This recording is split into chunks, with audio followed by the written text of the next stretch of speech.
Night settled over Chicago like a sheet of burnished steel, the skyline flickering with restless light. From 30 floors above the river, Nathan Cross stood at the edge of a wall-to-ceiling window and watched the city pulse beneath him. Cars threaded the streets like veins of molten copper. A late autumn wind carried the scent of rain and industry.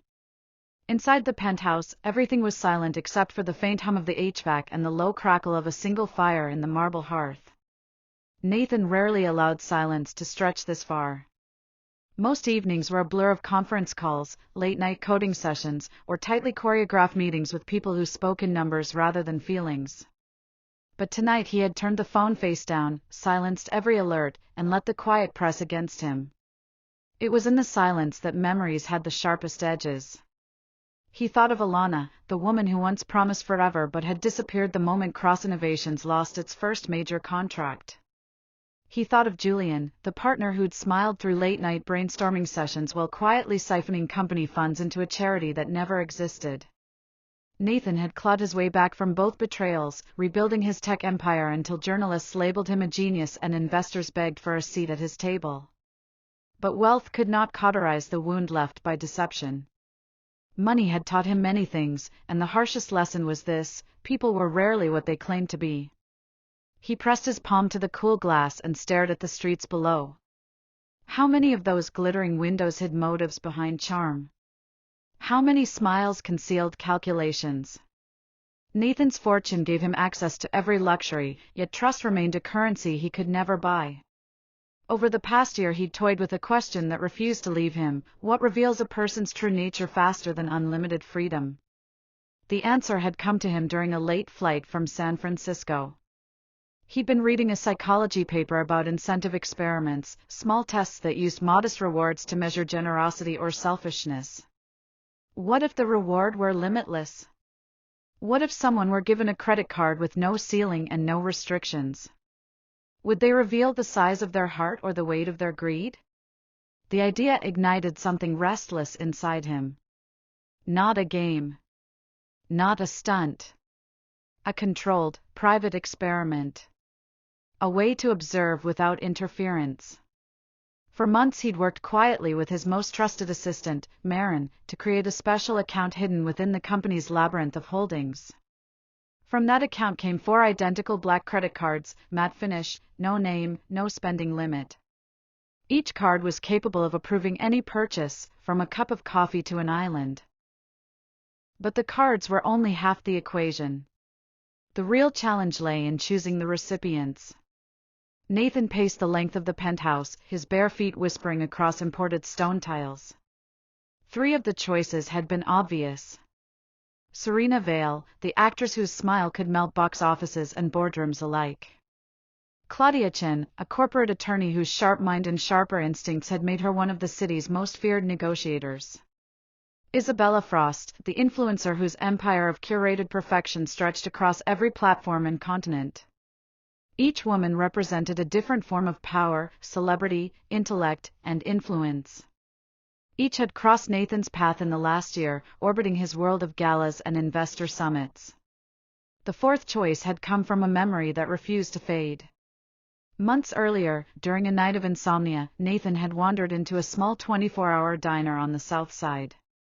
It was a place of cracked vinyl booths and humming fluorescent lights, the kind of establishment where nobody cared about quarterly earnings or stock valuations. He'd ordered black coffee and a plate of eggs, content to disappear into anonymity.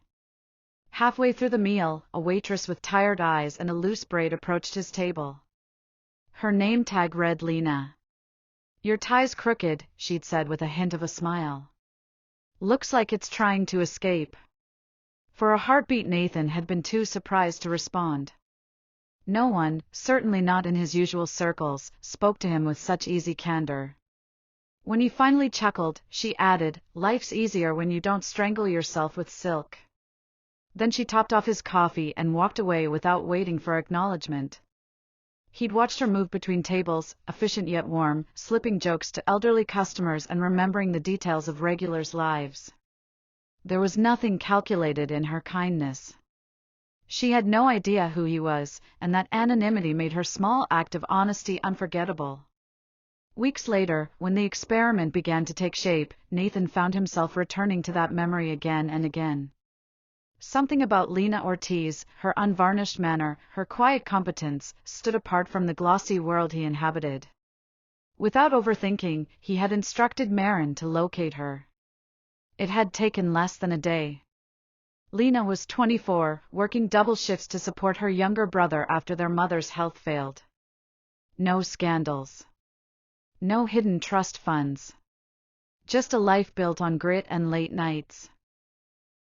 The inclusion of Lena transformed the experiment from an intellectual curiosity into something Nathan could feel in his chest. What would a woman with so little do when handed a limitless card? Would desperation breed excess, or would character prevail?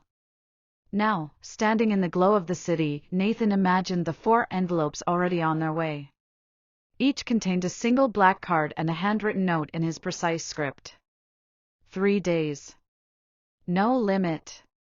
Spend as you wish. Dinner on Friday. Rooftop of the Cross Tower. 8 p.m. No explanation. No conditions. He pictured Serena's delighted gasp, Claudia's analytical squint, Isabella's gleeful rush to post a cryptic teaser for her followers. And Lena. He couldn't quite picture her reaction. Would she think it was a scam? Would she even show up? The unpredictability thrilled him more than he cared to admit. Behind him, the elevator chimed softly and Marin stepped into the penthouse, tablet in hand. Her presence was calm, almost surgical, precisely why Nathan trusted her. The courier's confirmed delivery, she said. All 4 envelopes have been received. Any immediate responses? Serena's assistant replied with a heart emoji and a request for confirmation that the dinner will be private. Claudia acknowledged receipt and asked no questions. Isabella already posted a photo of a black envelope with the caption "Limitless Weekend Loading." Marin paused, scanning her tablet. No word from Lena Ortiz. Nathan felt a flicker of satisfaction. Good. Let's keep it that way. You're sure about this? Marin's tone held no judgment, only professional caution. There's no contract, no NDA. Once they start spending. That's the point, Nathan interrupted gently. No rules. Just choices. Marin nodded, but her eyes lingered on him, searching for motives he had no intention of sharing. When she finally left, the elevator doors whispered shut, leaving Nathan once more with the city and his thoughts. Outside, the river mirrored the stars, a perfect illusion of infinity. Somewhere across that glittering sprawl, 4 women now held the key to his experiment. In 3 days they would gather on his rooftop, each card carrying a story written in transactions. Nathan would read those stories like code, deciphering character from purchase histories, truth from totals. For the first time in months, a spark of anticipation cut through the dull armor of his routines. He had built empires, lost fortunes, and endured betrayals, but this felt alive. Not because of the money, but because of the human mystery it promised to reveal. Nathan turned from the window and allowed himself a rare smile. The game had begun. Morning settled over Chicago with a damp, pink haze that blurred the hard lines of the skyline. 4 black envelopes, delivered by private couriers, rested in 4 very different corners of the world. Each one carried the same simple promise: 3 days of unlimited spending and a dinner at the Cross Tower on Friday night. Each one waited to be opened, humming with a silent invitation. In a lakefront penthouse of polished stone and glass, an actress named Serena Vale stirred beneath sheets of imported silk. The hiss of automatic curtains drew her awake, letting a spill of pale light wash across the room.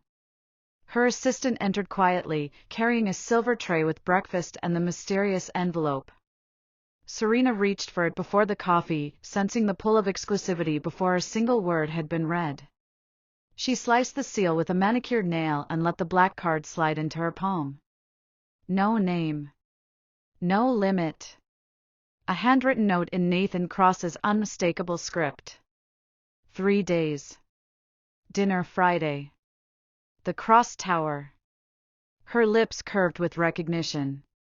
Nathan, the elusive billionaire who turned charity galas into whispered competitions. Of course it was him. The phrase "no limit" glowed in her mind like a marquee sign. She imagined the shopping districts, the private designers, the headlines waiting to write themselves. Curiosity flickered. What game was he playing? But ambition drowned the question. She set the card carefully beside her juice and began planning a spree that would sparkle across the tabloids. Across town, Claudia Chen opened her office blinds to a grid of purposeful traffic. Precision defined her mornings, a sharp suit, a sharper mind, and a calendar built like a chessboard. The black envelope arrived in the hands of a receptionist who looked as startled as if she had carried a live flame. Claudia studied the envelope as she would a legal brief, weighing possibilities before a single cut. When she finally slit the edge and drew out the card, recognition flickered. Nathan Cross again, his elegant handwriting like a signature of power. 3 days. No limit. Spend as you wish. It was not a gift, it was an opening.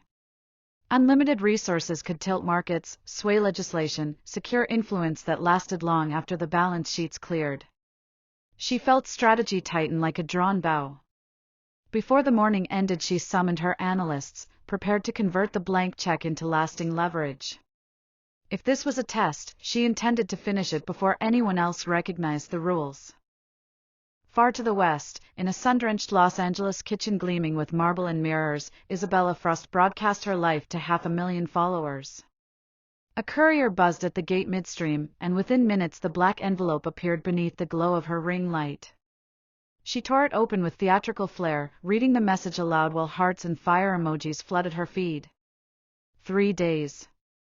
No limit. Dinner on Friday. Her audience shrieked approval in the comments. The card became instant content, a ticket to 3 days of luxury that could be curated, hashtagged, and sold to the world. Isabella pressed the card to her cheek, promising her viewers that they were about to witness a weekend of pure spectacle. Fame was her currency, and this invitation was a vault flung wide. On the south side of Chicago, Lena Ortiz returned from a late shift at the diner with groceries balanced on her hip and fatigue clouding her eyes.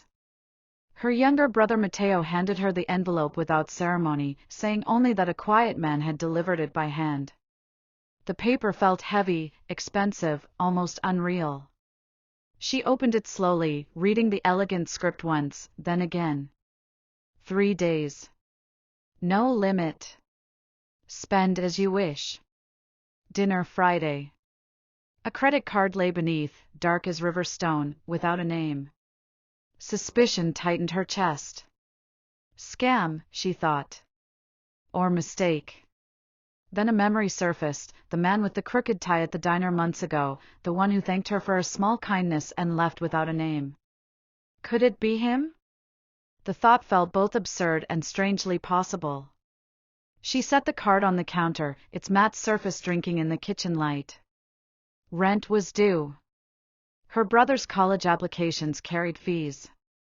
Their mother's hospital bills still lingered like storm clouds. But a mysterious card with no limit belonged to another universe, not to a waitress scraping double shifts. She turned back to chopping vegetables, though her eyes kept drifting to the envelope as if it might whisper answers. High above the river, Nathan Cross waited. In his private office he moved through the motions of a workday while anticipation coiled inside him like an electric wire. The experiment was alive now. For women held his cards. For stories were beginning to unfold in secret. He imagined Serena's gleeful rush, Claudia's calculated planning, Isabella's public spectacle. But it was Lena's silence that held him.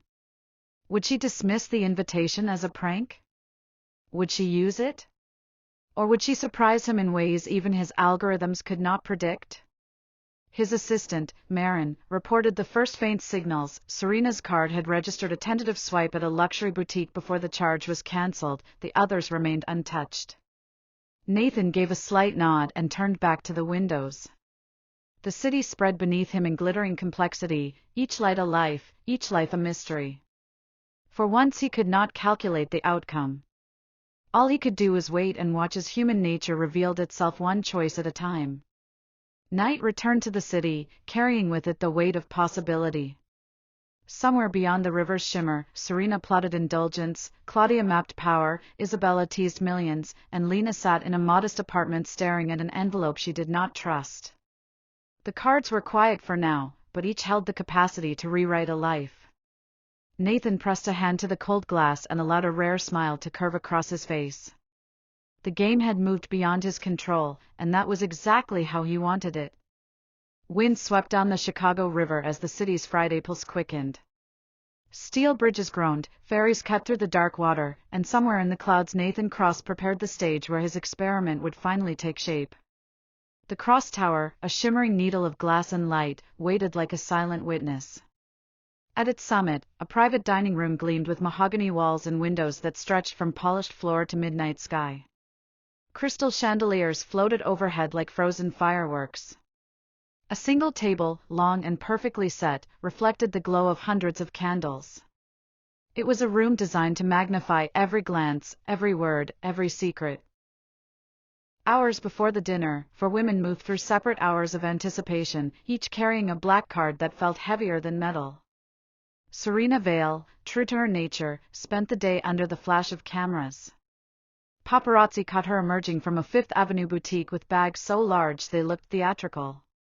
She gave them a smile sharp enough to cut headlines, then retreated to her hotel suite where stylists swarmed like bees around a queen.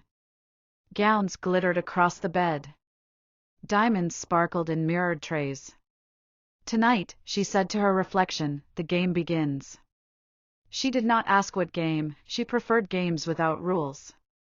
Claudia Chen's preparation was quieter but no less meticulous. In a corner office lined with law books and framed victories, she reviewed contracts for the new initiative she had already begun funding with Nathan's card. Her assistants scurried to finalize lease agreements for an entire floor in a downtown skyscraper. Claudia signed each document with the precision of a chess master, imagining the leverage this dinner might bring. Power rarely arrived as a gift, but when it did, she knew how to turn it into permanent advantage.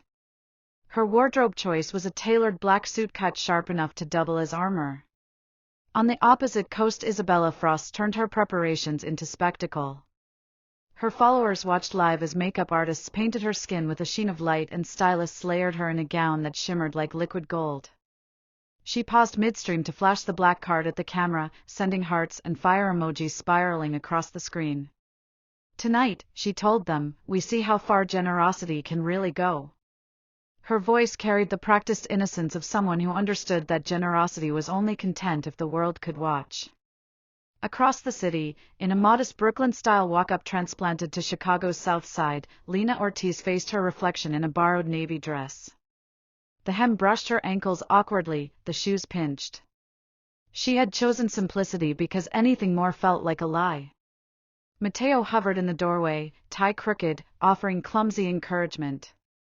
You look like you belong there, he said, though both of them knew the dinner was a universe away from the diner where she worked. Lena forced a small smile and checked the envelope once more. The card still rested inside, untouched except for the groceries and paint she had bought for the neighborhood center earlier that afternoon. If the night turned out to be a cruel joke, at least the children would have a brighter place to play. Dusk fell like a velvet curtain. One by one, sleek black cars glided through the private entrance of the cross tower. Security guards in tailored suits opened doors with silent efficiency. Photographers, kept at a respectful distance, caught flashes of silk, diamonds, and ambition as the guests stepped into the elevator that would carry them to the summit. Serena entered first, the scent of her perfume trailing like a signature. Claudia followed with the controlled grace of a woman entering a courtroom. Isabella arrived last of the trio, pausing for a final selfie before the doors slid shut. Their chatter echoed in the mirrored cabin, a melody of ambition, curiosity, and thinly veiled rivalry. Lena arrived alone. Her cab driver had stared at the towering building as if it were a spacecraft. She stepped onto the private drive with her thrift store clutch clutched like a shield. A concierge in a black tuxedo greeted her with a polished smile that flickered briefly when he read her name on the list. No cameras followed her. No assistants trailed behind. She crossed the marble lobby feeling the weight of invisible eyes and pressed the elevator button with fingers that trembled despite her steady face. The dining room unfolded before them like a stage. Nathan Cross stood at the head of the table, tall and composed in a charcoal suit. His presence was not loud, but it bent the air around him. Conversation softened as the women took their seats, each card glinting faintly against the white linen. A string quartet played somewhere beyond a hidden door, their music threading through the room like an elegant whisper. Serena offered a dazzling smile as she settled into the chair nearest Nathan. "Quite the gathering," she said, her voice designed for microphones. Claudia gave a courteous nod, already scanning the room as though it were evidence to be catalogued. Isabella tilted her phone toward the candles for a quick shot before tucking it reluctantly away. Lena sat last, choosing a seat slightly apart from the others. She smoothed the borrowed fabric over her knees and kept her eyes on the water glass in front of her. Nathan let the silence linger just long enough to tighten before he spoke. "Thank you for accepting my invitation." His voice carried the calm authority of someone accustomed to being obeyed. "You each hold a card with no limit. 3 days have passed since you received it. Tonight, I'm not here to ask for receipts. I'm here to ask for truths." The women exchanged guarded glances. Serena's smile widened, Claudia's eyes narrowed, Isabella's fingers twitched toward her phone, and Lena remained still. Nathan continued. "What we choose to do when nothing stands in our way reveals more than any resume or headline.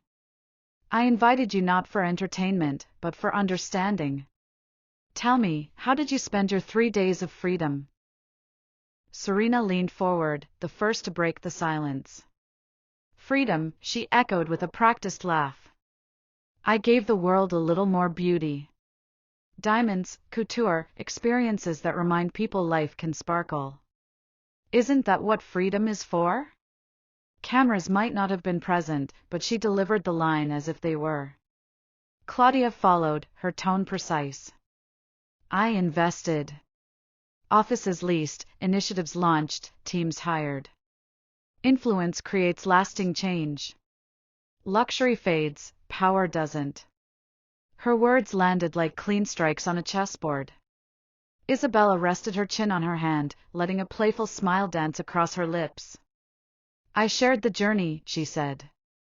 "Millions of people experienced generosity through me. Inspiration multiplies when it's visible." Nathan listened without comment, his gaze shifting finally to Lena. The room's quiet turned sharp. Candlelight flickered against the dark curve of the black card beside her plate. Lena met his eyes, steady but cautious. "Groceries," she said softly.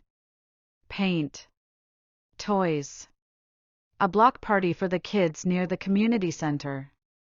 And," her voice wavered once before she steadied it, "I paid off a neighbor's hospital bills.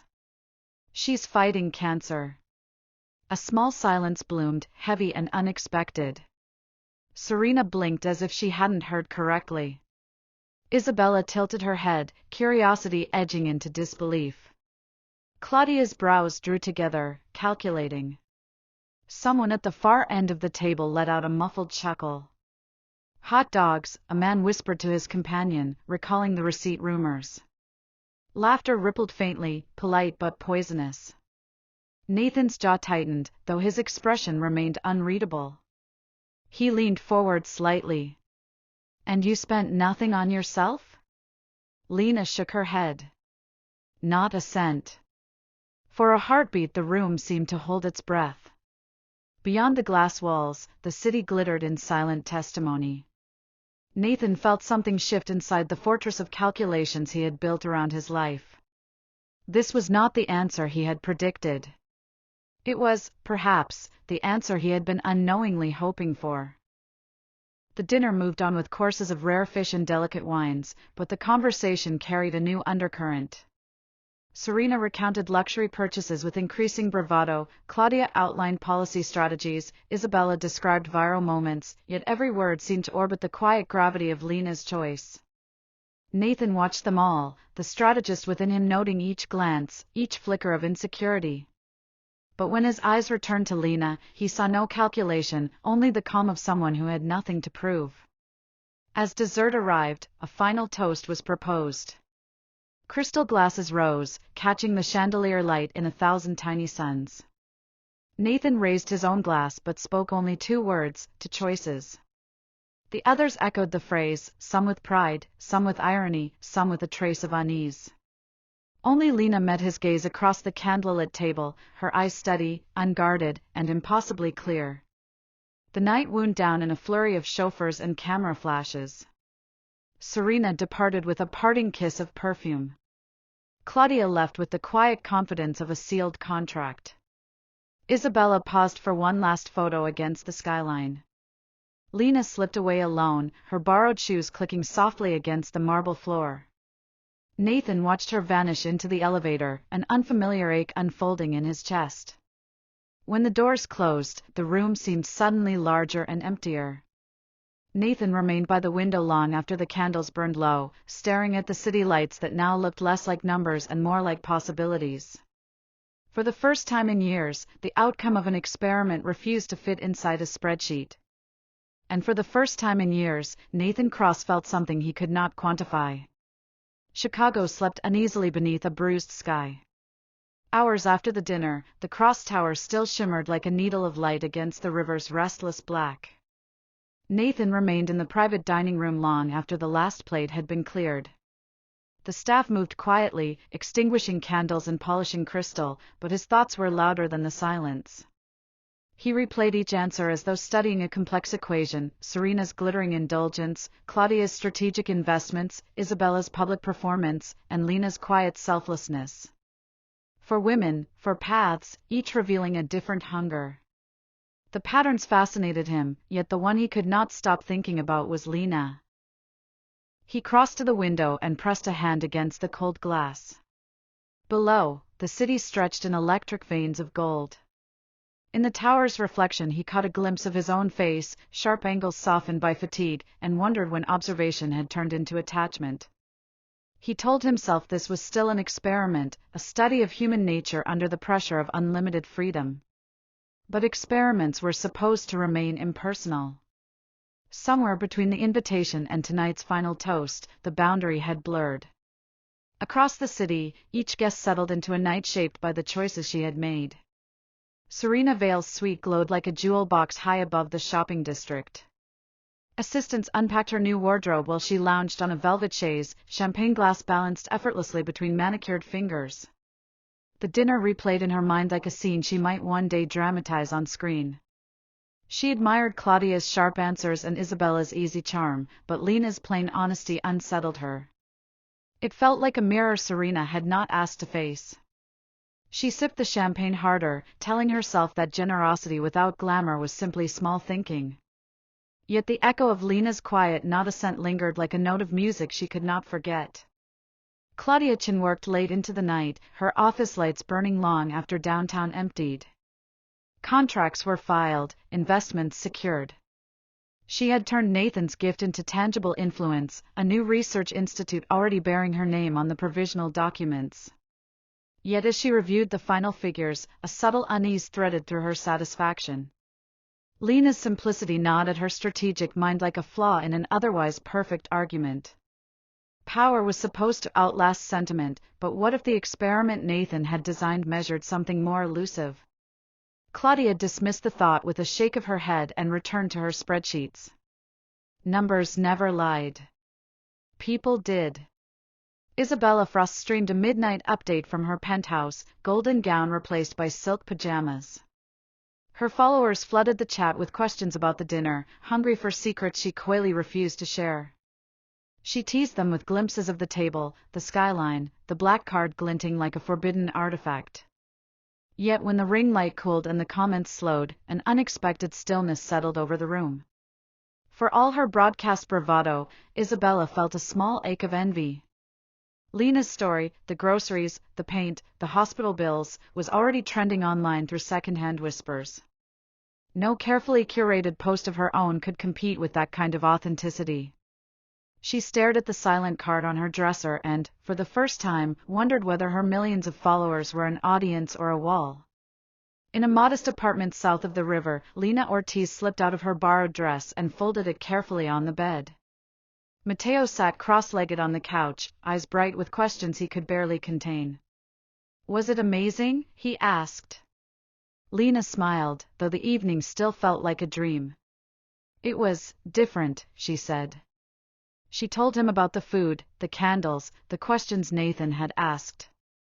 Mateo listened with the eagerness of someone hungry for a world beyond their own. "And you really didn't spend anything on yourself?" he pressed. Lena shook her head, her smile tinged with fatigue. "We had what we needed," she said simply. Mateo nodded as if that settled everything.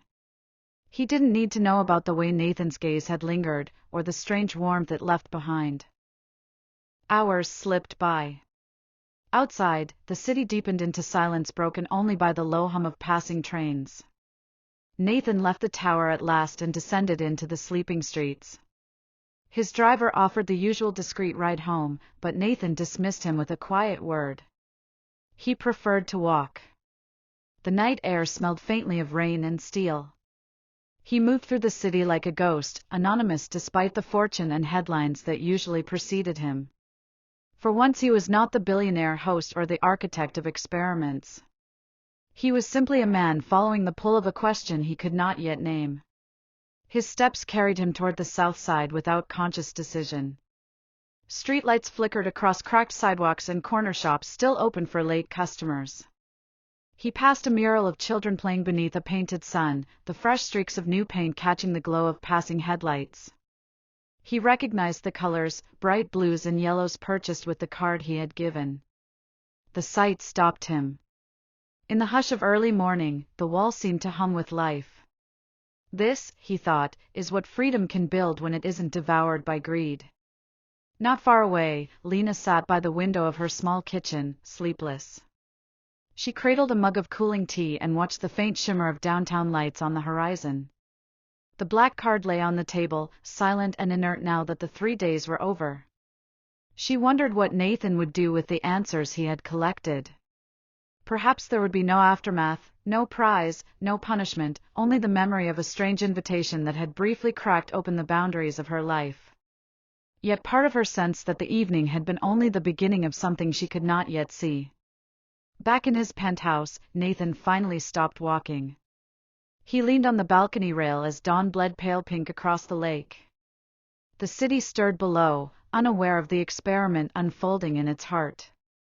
He thought of Serena chasing cameras, Claudia building empires, Isabella weaving spectacle, and Lena painting murals for children who would never know his name.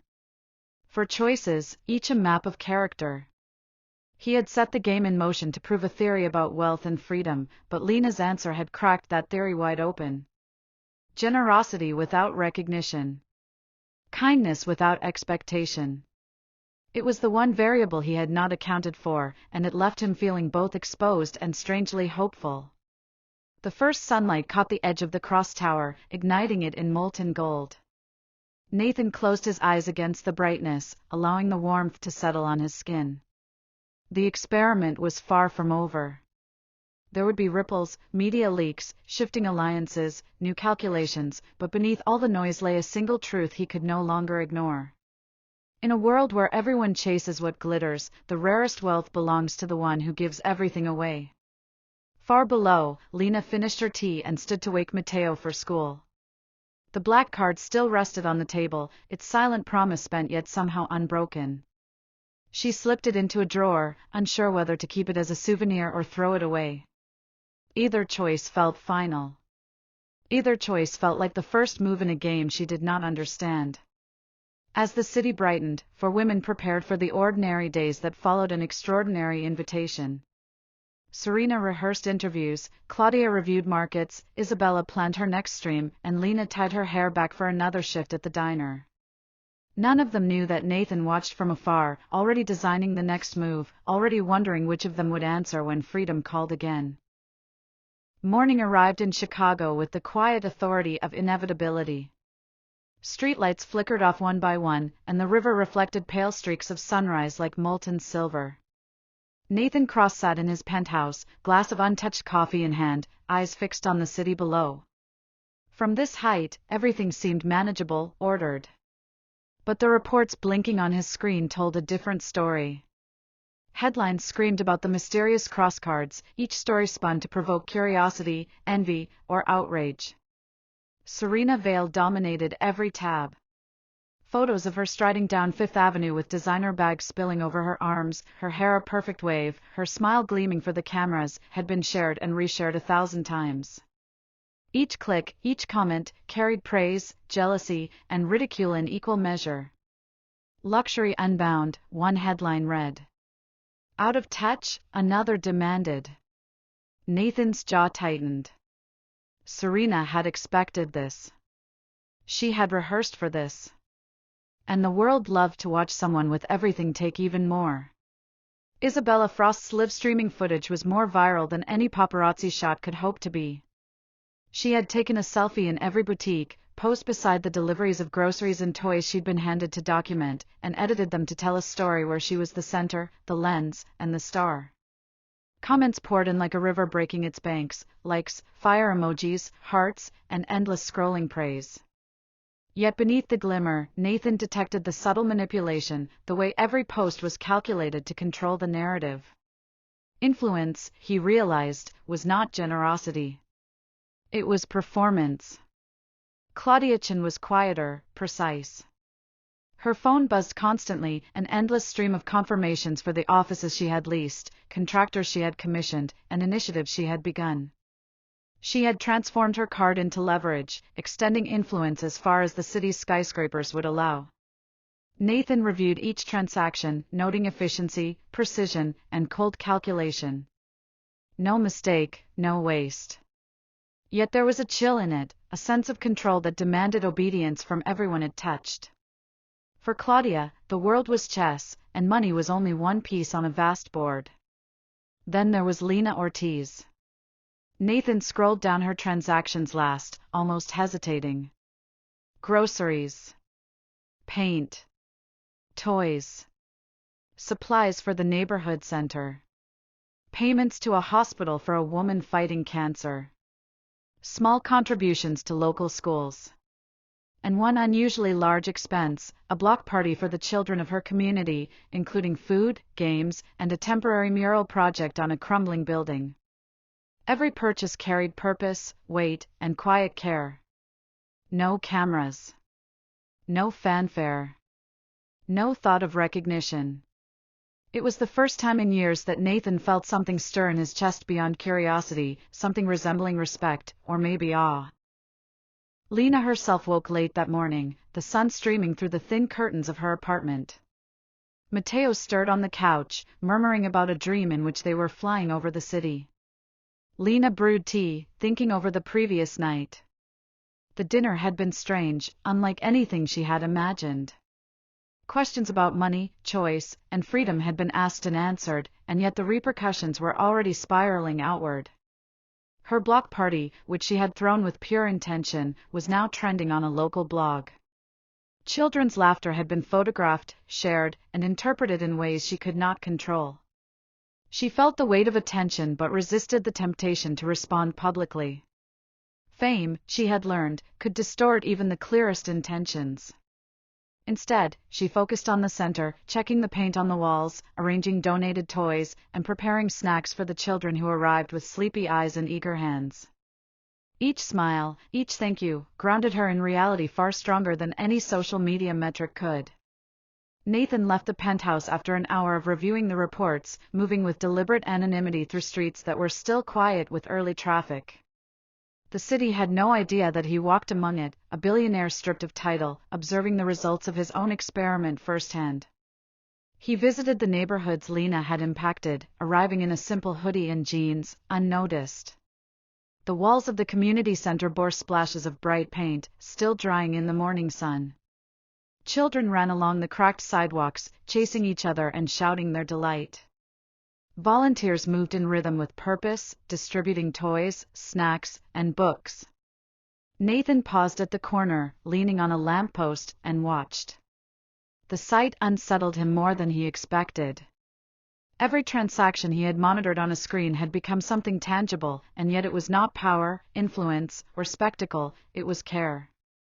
Every other card had produced echoes of ambition or vanity. Lena's card had produced echoes of hope. For the first time, Nathan felt that the experiment had moved beyond him, beyond observation, into something that could not be fully contained or predicted. Meanwhile, Serena was arranging what she called a chance encounter with Nathan.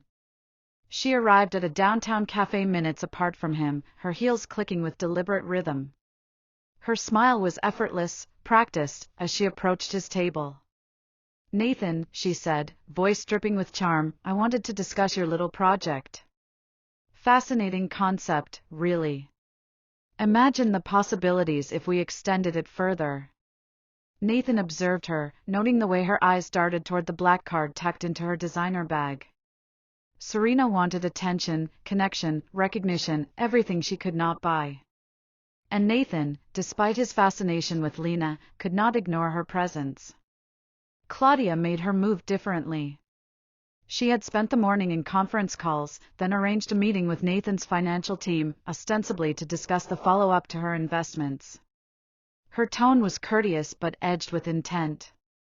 She wanted more than a gift, she wanted leverage. The boardroom was a stage she had prepared long before the black card arrived. Nathan noted the precision, the intellect, the hunger for control. It was, as he had predicted, powerful, but it lacked warmth. It lacked humanity. Isabella, ever the performer, arranged a live interview in which she could casually mention the experiment while subtly weaving herself into the narrative. Her goal was virality, her audience, and her own amplification. She could not resist the opportunity to broadcast herself as the orchestrator of generosity, even if the generosity itself was someone else's. Her energy was intoxicating, chaotic, and impossible to ignore. Lena, however, remained untouchable by spectacle. She met a journalist once, cautiously, and explained her choices simply: "I gave where I could. I helped the people around me. That's it. No cameras. No social media post. No attempt at influence. Just the simple act of doing the right thing." And in that simplicity, she unsettled Nathan far more than any calculated ambition. By midday, Nathan realized the scope of the experiment had grown beyond the walls of the tower, beyond spreadsheets, beyond the carefully controlled environment he had created. He had given each woman freedom, and each had answered in a way that revealed more than their public personas.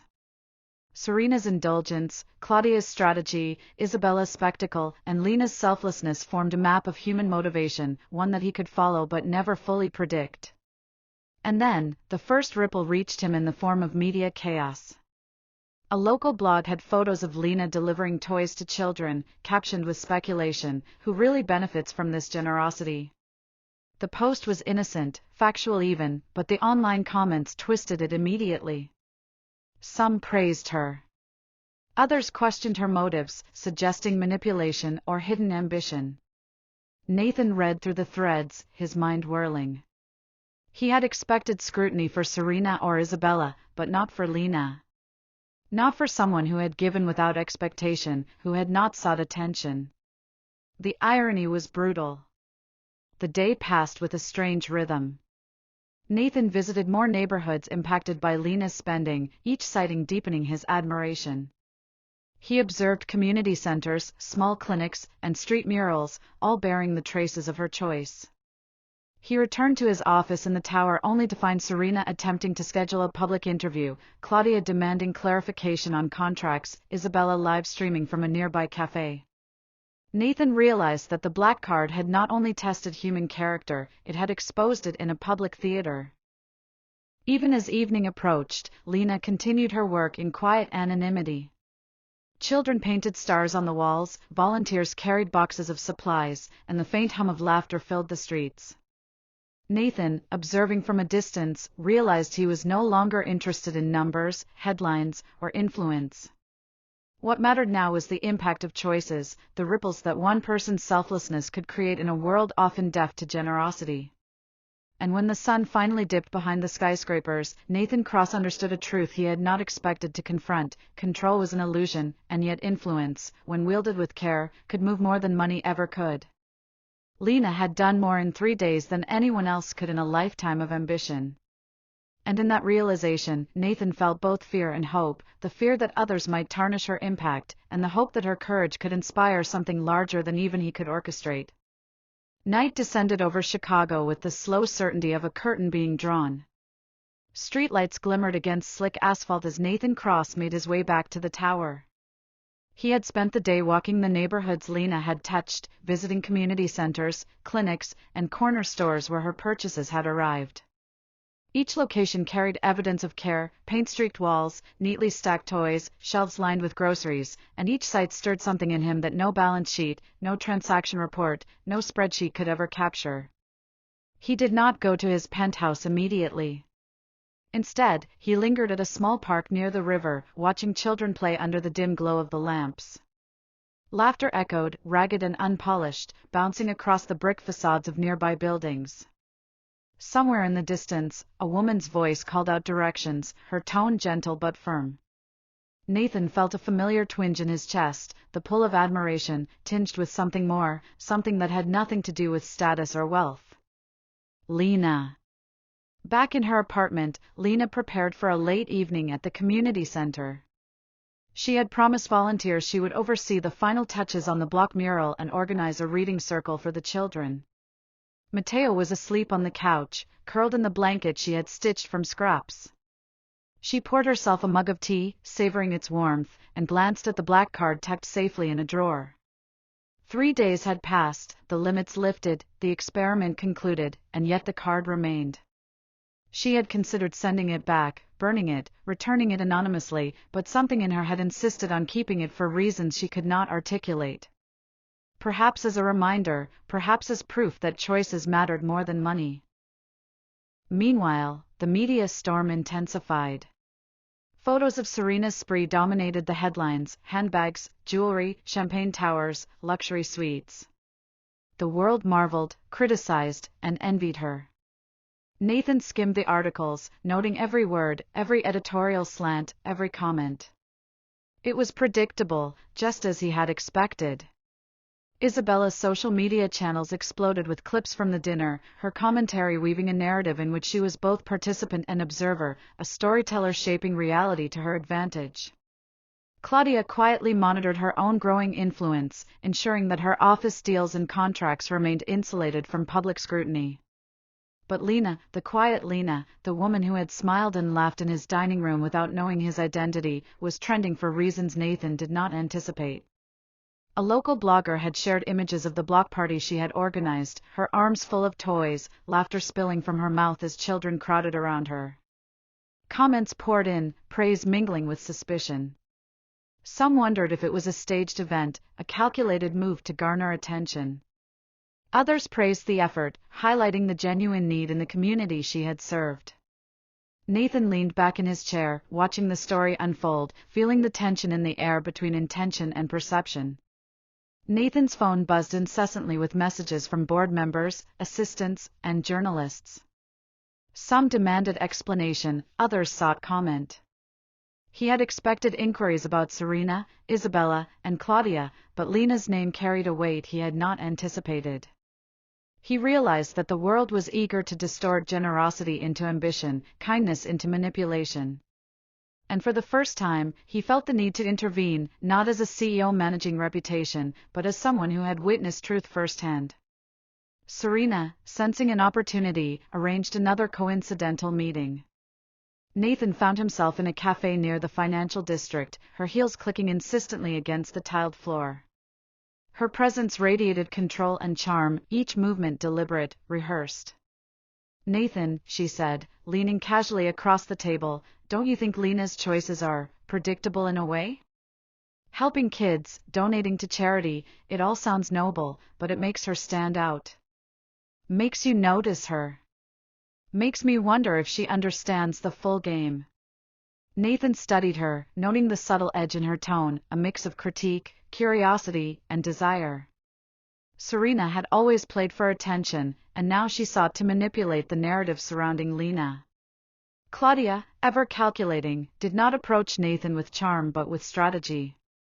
She scheduled a meeting with his financial team, ostensibly to discuss the aftereffects of the card's allocations. In truth, she was probing for patterns, seeking ways to leverage the experiment for her own influence. Nathan, she said in a crisp, controlled voice, the data is fascinating, but I wonder if there's more to analyze. How do we ensure that these decisions, these acts, translate into lasting impact? Her question was polite, professional, but Nathan sensed the underlying motive. Power, for Claudia, was never about giving, it was about creating leverage. Isabella, meanwhile, saw the opportunity for spectacle everywhere. Her live streams, her interviews, her curated posts, each was a step in a performance that blurred reality with fiction. She spoke of generosity and influence, hinting at Lena's role while subtly emphasizing her own. Nathan observed the clips quietly, noting the chaos of attention she thrived upon. She sought validation through amplification, the thrill of being watched, being followed, being at the center of every reaction. Yet he could not deny that her reach was powerful, if superficial. And Lena continued to resist. She refused interviews, declined offers to appear on television, and answered journalists in a measured, honest way that drew attention precisely because it refused spectacle. She focused on her work, organizing reading sessions, distributing supplies, and maintaining the block mural with volunteers who had become like family. Every child she assisted, every neighbor she supported, became living proof of her choices. Nathan followed her quietly from a distance, observing the impact unfold naturally, without the interference of cameras or social media campaigns. By late afternoon, the four women were on a collision course. Serena had arranged another encounter, Isabella was live-streaming nearby, Claudia had convened a small team to analyze Nathan's moves, and Lena continued her quiet work in the community. Nathan realized the experiment was no longer contained. It had become a network of actions, reactions, and intentions, a living system far more complex than any spreadsheet could capture. Then came the turning point, the charity gala Nathan hosted to announce a new philanthropic initiative. Invitations had been sent to the city's elite, reporters, and the women themselves. Nathan had hoped to observe the ripples of influence firsthand, to see how each woman would respond under pressure, but he could not anticipate the intensity of the collision. Serena arrived first, her gown shimmering under the chandelier lights, followed closely by Isabella, her camera crew in tow, capturing every angle. Claudia entered with calculated grace, noting attendees and positioning herself strategically. Lena arrived last, quiet, understated, her simple dress contrasting sharply with the glittering gowns surrounding her. The room shifted as she stepped inside. Whispers traced her path, speculation rippling through the crowd. Nathan observed it all, a mix of pride, concern, and intrigue filling him. Lena did not seek attention, did not ask for recognition. She moved through the room with purpose, her eyes scanning for the children and community members Nathan had invited as guests, ensuring their comfort before acknowledging the elite around her. As the night progressed, tension sharpened.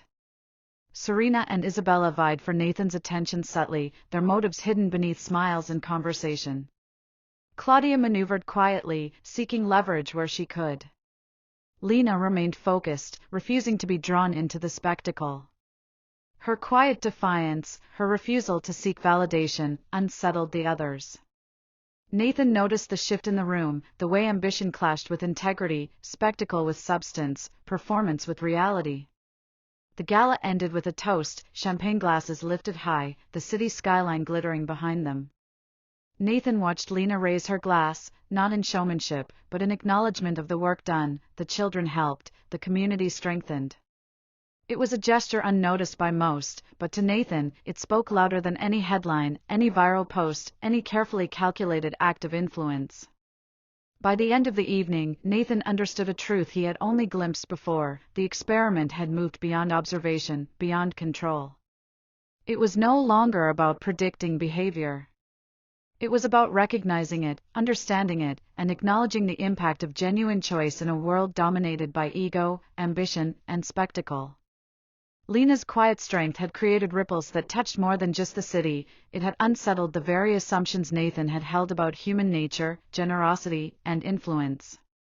The morning after the gala arrived like a slow tide, washing over the city with quiet inevitability. Nathan Cross awoke before dawn, as he often did, unsettled by a restlessness that no amount of sleep could soothe. The penthouse was silent, its high ceilings echoing his thoughts. Reports from the night's gala had begun trickling in, social media posts, news articles, and whispered commentary in elite circles. But what drew Nathan's attention most was not the criticism, nor the gossip surrounding Serena, Isabella, or Claudia. It was Lena. Her name appeared, quietly, in a local blog post detailing the charity work completed over the past 3 days. Photographs of children with painted faces, of volunteers setting up reading corners, of bags of toys lined up neatly along the walls of the community center, were accompanied by captions that praised her effort without sensationalizing it. Yet even this measured coverage had drawn scrutiny. Commenters questioned her motives, speculated about hidden agendas, and in some cases, accused her of staging the events for attention. Nathan read the threads with a growing tension in his chest. How could generosity, something so simple and pure, become a subject of doubt and mistrust?